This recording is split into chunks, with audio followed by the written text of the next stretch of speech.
ननिया जिंदाबाद ननिया है जिंदाबाद नन ला ला ला ला ला ला ला धार धार के बरसों चल चल भैया बोली ला। अरे छोड़ ओहो चलते नु बनी आदिशक्ति फिल्म्स नकारी बरिया रे जी तू रब पिचकारी जी के जाल फेकम रउआ के तन न फंसे ये बरारी जी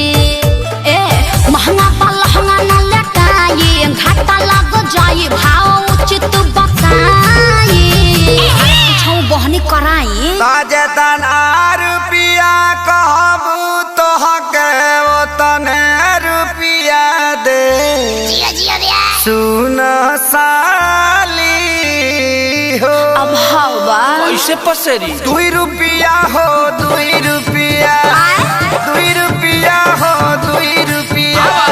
चोली रंगाई दे 2 रुपिया हो चोली रंगाई दे 2 रुपिया हो साया रंगाई पौने 2 रुपिया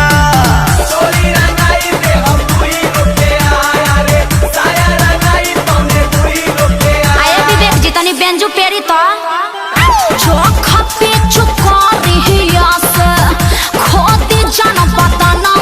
जनवा जाइया जे जागे कि जाना वहाँ जाइया जे जागे तो हटे दोसरा के धनवा जनवा वहाँ जाइया जे जागे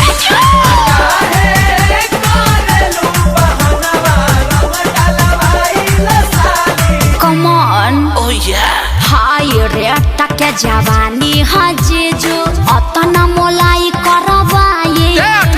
हजारा 2000 तक कुछाओ नइखे लाखों में हम बतियाए ना अरे नाही करो ना चीनी यार रंग सरे ई तो होली के भेकसी नहीं उड़ी बाबा रंग सरे ई तो खपेरा मसी नहीं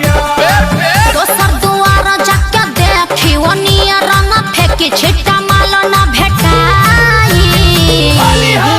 अरे कहता आधा काठा लिख दे हबखे अरे पूरा लिख दे बाकी डालब भर पे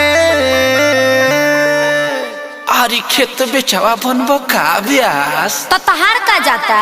2 रुपिया हो 2 रुपिया फिर है बाप 2 रुपिया हो 2 रुपिया चोली रंगाई दे 2 रुपिया हो No. चोली रंगाई दे 2 रुपिया साया रंगाई पौने 2 रुपिया चोली रंगाई दे 2 रुपिया अरे साया रंगाई पौने 2 रुपिया अरे जीजा जी हरा सोहरा है बारी सबके खजाना कर बहजी जहाँ तूने हम अरे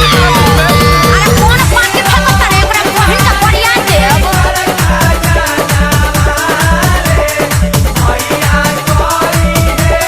अरे पंजर के सार का हो बिना सिक के झाड़ू सुन ले बानी बिगहा के बिगहा राउर जोत जोताला जी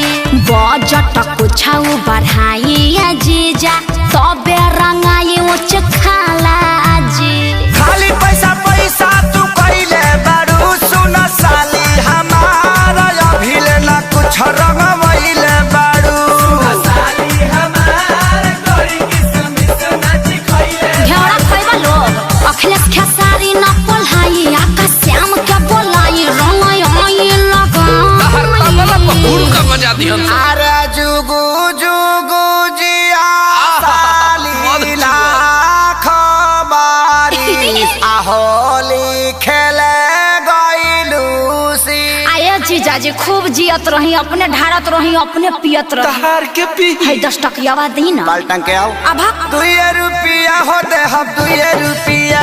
हाँ 2 रुपिया होते हम 2 हाँ रुपिया तो वो दे ये जो चोली रंगाई दे हम 2 रुपिया हो चोली रंगाई दे हम 2 रुपिया हो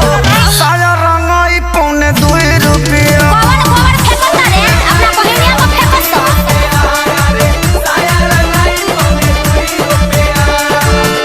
लहई चरनिया चोली किन के राज कर, अपना हिट मशीन जीजा जी पर नाज कर।